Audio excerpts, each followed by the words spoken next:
Imagine a force so powerful it's completely invisible, but it drives literally every single aspect of the Indian dream. Oh, absolutely. I mean, it is pumping water in a farmer's field in Punjab right this second. It is keeping the servers cool in those massive IT parks down in Bangalore. Right. And it's lighting up a student study table in a remote village in Bihar. Exactly.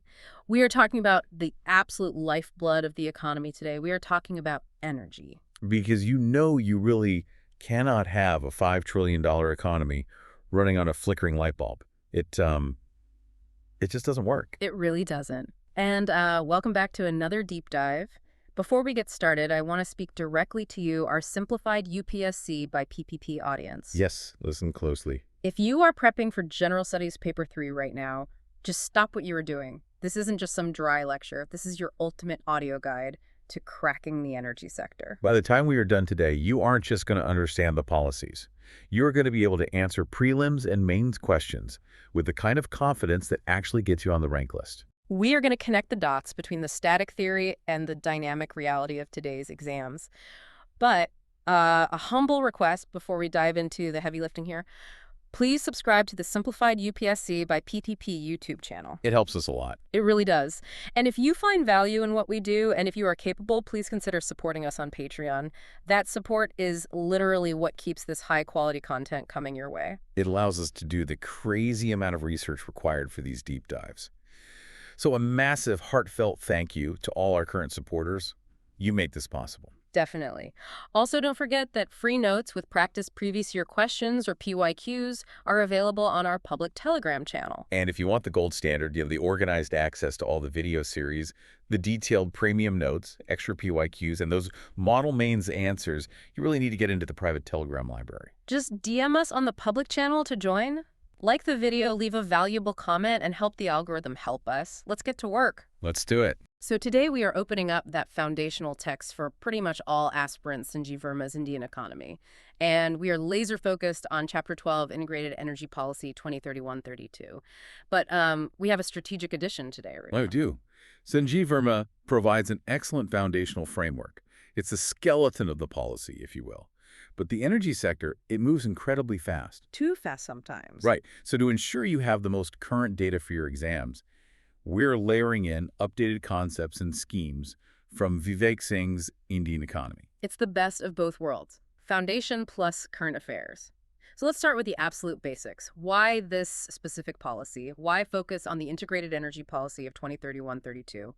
Why is Sanjeev Verma treating this as the anchor? Because energy isn't just a commodity you buy and sell like soap or shoes. It is a prerequisite for development. You really have to understand that distinction. Right. If you want to grow agriculture, you need power for irrigation. If you want to expand manufacturing like the Make in India push, you need reliable, cheap power for factories. And if you want a safer sector boom, you need electricity for connectivity. Precisely. Without energy, every other sector hits a hard ceiling. It's the engine under the hood. If the engine stalls, the car stops no matter how nice the paint job is. That's a great way to look at it. And the vision of the 2031-32 policy is fascinating because it attempts to break down silos. What do you mean by silos in this context? Historically, we looked at coal, then we looked at oil, then we looked at gas, all completely separately. We had different ministries, often working at cross purposes. Fighting over resources. Exactly. This policy attempts to integrate all those sectors into one cohesive strategy. It's asking a massive question. How do we fuel a growing India for the next 2 decades? And the scale of that challenge is frankly terrifying. I was looking at the data points in Sanjeev Verma earlier. It is staggering. The text highlights that to sustain our growth targets, we're looking at a demand projection of roughly 800,000 megawatts by 2031-32. 800,000 milli-W. That is a number so big it's kind of hard to visualize. To put it in context, just contrast that with the earlier capacity mentioned in the base text of around 200,000 milligauge. Wow. We're talking about quadrupling capacity in a relatively short historical window. That's not just building a few extra power plants. That's rebuilding the entire grid. That's a complete overhaul of the nation's infrastructure. It requires an astronomical investment. The text mentions over rupees 2,050,000 crore in the power sector alone just to bridge the immediate gaps. And that number just keeps climbing when you look at modern estimates for the renewable transition. Which brings us to a crucial concept for your mains answers. Capital deepening. Yes, capital deepening. Let's unpack that. It sounds like technical jargon that could easily confuse someone. It is jargon, But the concept is actually quite simple. Imagine a farmer. If he buys seeds, that's his working capital. He uses it, gets a crop, and buys more next year. Makes sense. But if he digs a well, installs drip irrigation, and builds a solar pump, he is deepening his capital. He is investing in long-term assets that increases productivity for years to come. Okay, so how is that applied to the nation as a whole? We need to invest heavily in infrastructure right now. Power plants, transmission lines, ports for fuel imports, things that will serve the economy for the next 20 or 30 years. We are digging the well deep so we can draw water for decades. Exactly. If we don't do this capital deepening, now we hit a supply constraint. The economy tries to grow, demand for power spikes, the grid fails, and the economy just chokes. So the demand is massive. The investment needed is massive. The obvious next question is, where is all this juice going to come from? What is the recipe? Let's look at the energy mix described in Sanjeev Verma's section 12.2. Right. When you look at the mix, you have to start with the king. And in India, for better or worse, the king is coal. King coal. It sounds a bit archaic, doesn't it? In the age of Elon Musk and solar roofs, we are still talking about burning rocks. We are, and we will be for a long time. The policy projects coal to account for 60% of our primary energy and about 47% of thermal power, even by 2031-32. That is a huge chunk. It is the baseload. It's the reliable workhorse that keeps the lights on when the sun isn't shining. But Sanjeev Verma points out some serious issues with our coal sector. It's not just about digging it up. Right, the text mentions the quality issue. What exactly is wrong with Indian coal? This is a favorite point for prelims, actually. Indian coal is primarily of Gondwana origin. The key characteristic you need to remember is high ash content. High ash, meaning it doesn't burn clean. Exactly. Right. Some Indian coal has ash content as high as 40% or even 45%. Compare that to Australian or Indonesian coal, which might be down in the single digits. That's a massive difference. It is. High ash means low calorific value. You have to burn a lot more of it to get the exact same amount of heat. Which means you are transporting more rock to get less energy. Precisely. It clogs up the railways. Yeah. You're moving tons of literal ash across the country just to dump it at the power plant. It's highly inefficient logistics. And then there is the structural issue mentioned in the text, the monopoly. Coal India Limited, or CIL. For the longest time, it was the sole behemoth. The text argues that this monopoly led to major inefficiencies.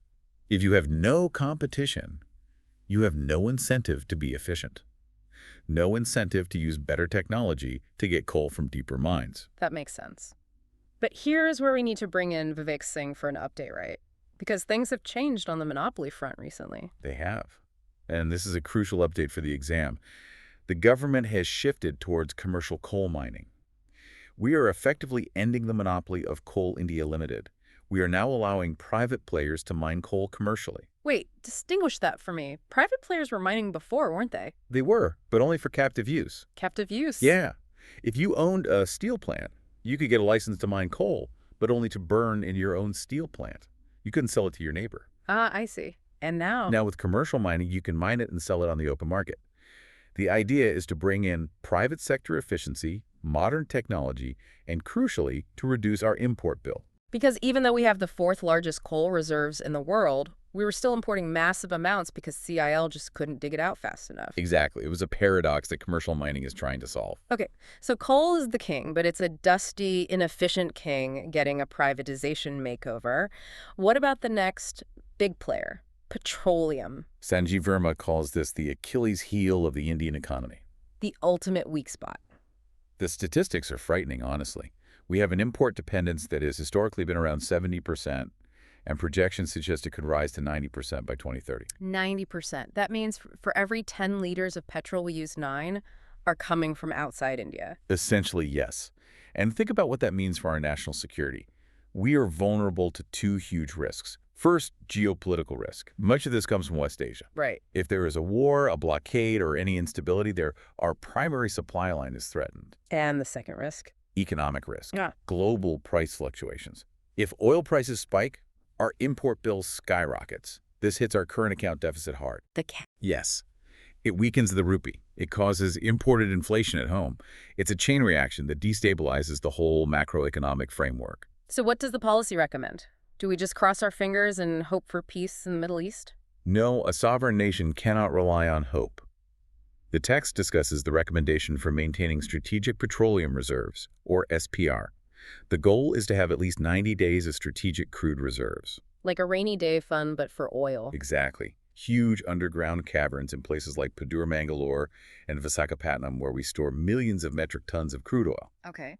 It gives a 3-month cushion to figure things out if the global supply chain suddenly snaps. Okay, so we've got coal and oil. What about the cleaner options mentioned in the text, like hydropower? Hydro is a bit of a balancing act. Sanjeev Verma notes that while it's clean, the potential is limited. We are capped around 150,000 milliW. We can't just invent new rivers. And it's not exactly conflict-free either, is it? Far from it. Hydro projects have incredibly high costs and long gestation periods.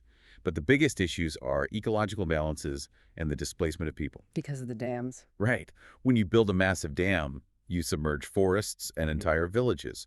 It's a major social and environmental trade-off. Right. Then there is nuclear energy, the futuristic option. It is the long-term bet, but the key word there is long-term. The policy projects that even optimistically nuclear won't meet more than 5% of our energy needs by 2031-32. Why so low? France runs almost entirely on nuclear. Why can't we? Gestation periods and liability. It takes years, sometimes a full decade, just to build a nuclear plant. It's incredibly capital intensive. And the safety concerns? Yes, you have safety risks like radiation and waste disposal. Plus, getting the land and dealing with the civil liability laws for foreign suppliers has been a very slow process for India. It's a slow-moving giant. So if coal is dirty, oil is imported, hydro is tapped out, and nuclear is slow, that leaves us with the buzzword of the century. Renewables. Wind, solar, biomass. This is where the narrative really shifts. In the original text of Sanjeev Verma, renewables were initially seen as just meeting local or rural needs. You know, a solar lantern in a village or a biogas plant for a farm. But that's definitely not the picture today, is it? Not at all. And this is where we have to look at the updates and the PYQs. Renewables have moved from nice to have to being absolutely central to the strategy. But they have pros and cons that you need to be very clear about for your mains answers. Let's break those down. Pros are obvious, environmentally benign, great for local employment. We aren't importing sunshine, so it massively helps our energy security. But the cons are technical and severe. Like what? Capital intensive to set up. Yes, but the big one is intermittency. If the sun doesn't shine at night and the wind doesn't always blow. It goes deeper than that. It's about grid stability. Conventional power plants like coal or nuclear, they have giant spinning turbines. They provide inertia to the grid. Inertia? Yes, they keep the frequency stable just by the sheer physics of their spinning mass. Solar panels don't do that at all. So if a cloud passes over a massive solar park in Rajasthan, the power drops instantly. Instantly. And the grid manager has to find that missing power within milliseconds or the entire grid collapses. Integrating that highly variable power into the main grid on a massive scale is incredibly difficult. You need storage, you need massive batteries, you need a smart grid. This actually brings up a specific UPSC question. I'm looking at the mains 2020 question right here. It asked about the benefits of deriving electric energy from sunlight in contrast to conventional energy generation. That's a classic comparison question. To answer that, you have to go beyond just say it's clean. You have to discuss decentralization. Okay, explain decentralization. Solar allows you to generate power right where you use it, on your roof in your field. It reduces transmission losses because the power doesn't have to travel hundreds of kilometers from a coal plant. It democratizes energy. But you still have to mention the drawbacks, right? Absolutely. You have to acknowledge the baseload challenge we just discussed. You cannot run a steel plant on solar alone yet without massive and expensive battery storage. So the mix is shifting, but it's a complex transition. Okay, we've laid out the problems and the targets. The listener's probably asking, well, what is the government actually doing? Let's move to Section 3, Government Initiatives. This is the action phase. We can divide these initiatives into generation distribution and financial turnaround. Let's start with generation. Sanjeev Verma talks about UMPPs. What on earth is a UMPP? Ultra mega power project. Sounds like a video game weapon, honestly. It does, doesn't it? Yeah. It's a massive power station with a capacity of 4,000 milliBTU or more. The logic was scale. Instead of building 10 small plants, build one ultra mega plant using private sector efficiency. It was meant to scale up capacity very quickly. Did it actually work? Mixed results. Some like Mundra were built, but they faced huge issues with imported coal pricing. However, the intent to use economies of scale remains very relevant for the policy. And we are also pushing solar and shale gas, right? Yes, the National Solar Mission is a huge part of this. And shale gas is being explored as a new source, though it's still in the early stages compared to places like the U.S. Now let's wade into the alphabet soup of reforms. The government loves acronyms. Let's decode them for the aspirants. First up, DDUGJY. Dindayal Upadhyaya. Gram Jyoti Yojana. This is crucial for rural India. The core innovation here is something called feeder separation. Break that down. What exactly is a feeder? A feeder is simply the power line delivering electricity from the substation to the transformers in a specific area.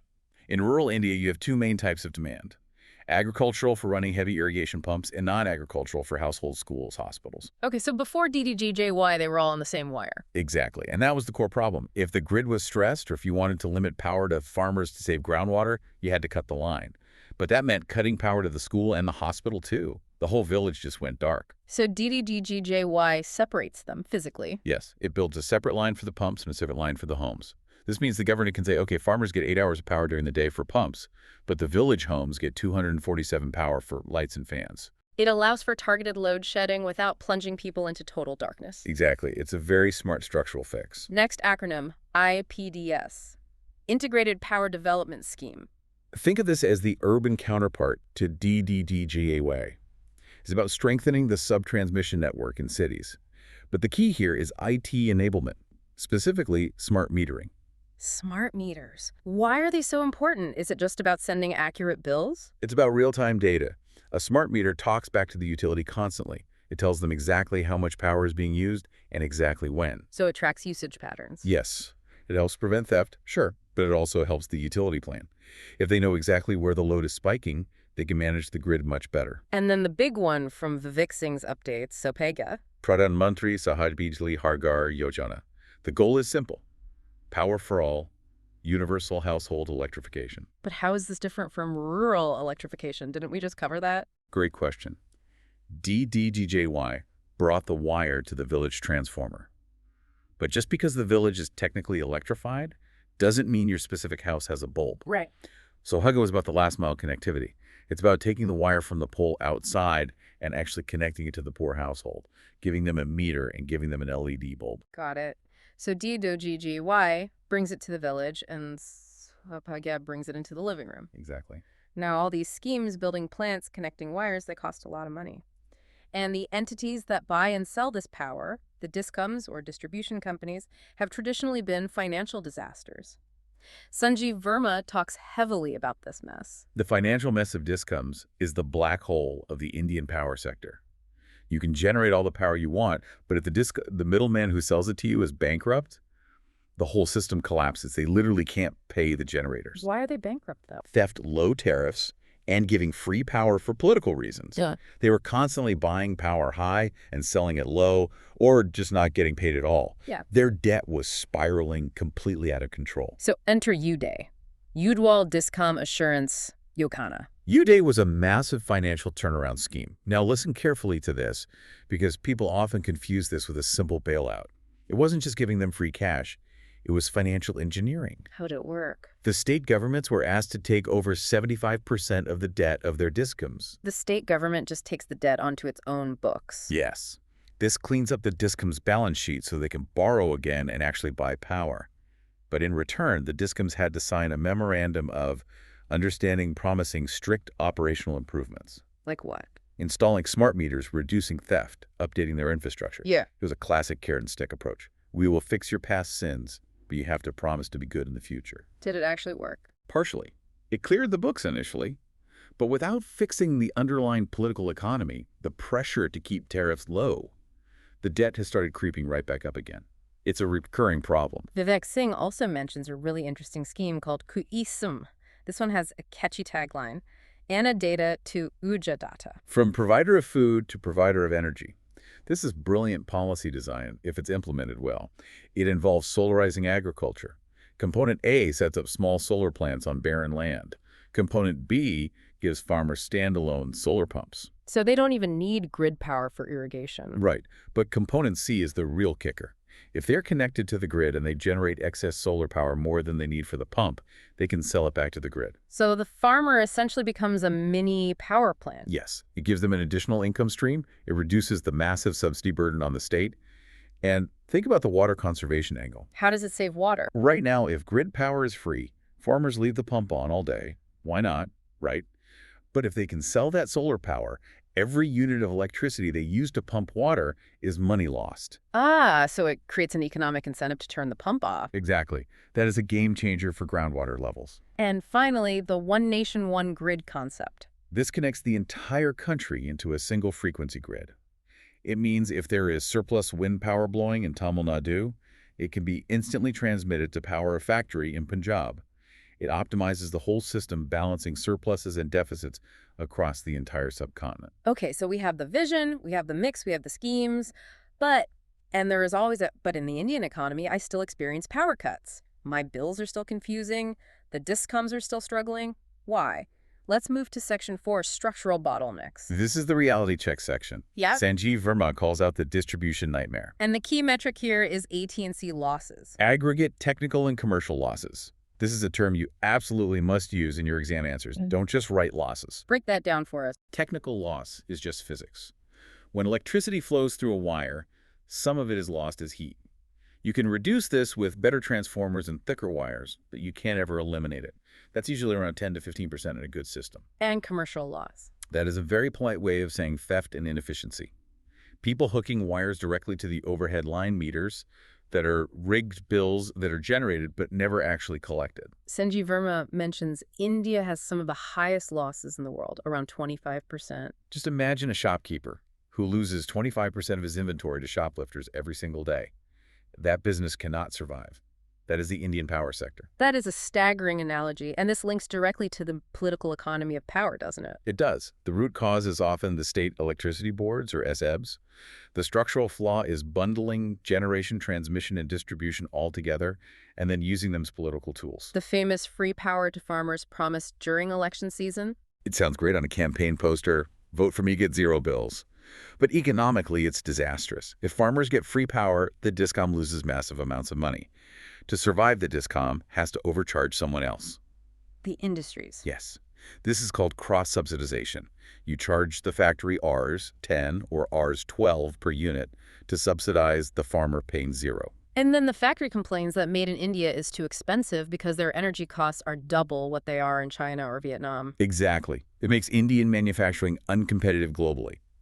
We are literally taxing our growth engine, which is industry, to support the agrarian base. It's a vicious cycle that stunts industrialization. Sanjeev Verma also talks about pricing issues and the APM. Administered price mechanism. For a long time, the government just decided the price of coal, diesel, petrol.